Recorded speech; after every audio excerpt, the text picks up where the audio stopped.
مسلک نو بدنام کرو نہ سرکار نو ناراض کرو.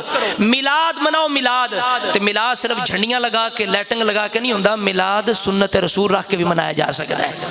میلاد پکا نمازی بن کے بھی منایا جا سکتا ہے. میلاد حلال کھا کے بھی منایا جا سکتا ہے. میلاد کسے بچی نو یعنی الوداع کر کے جہیز دا دے واسطے انتظام کر کے ضروری اس طرح بھی منایا جا سکتا ہے. کسے غریب دا چھت ڈگنے والا ہے او دا چھت پا کے بھی میلاد منایا جا سکتا ہے. اے نہیں کہ جناب تسی کٹے کوئی آؤ بکرے کوئی آؤ اون جناب اپنا کھانے تے لکھاں لا دیو نال گوانڈی دا چھت ڈگدا ہوئے پیوری بچی جوان ہوئے کوئی غریب ہوئے مسکین ہوئے.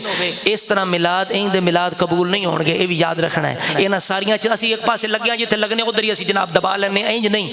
ذرا اپنی جڑی وسعت ہے نا اپنے دماغ دی سوچ دے انہوں ذرا وسیع کرنا چاہیے.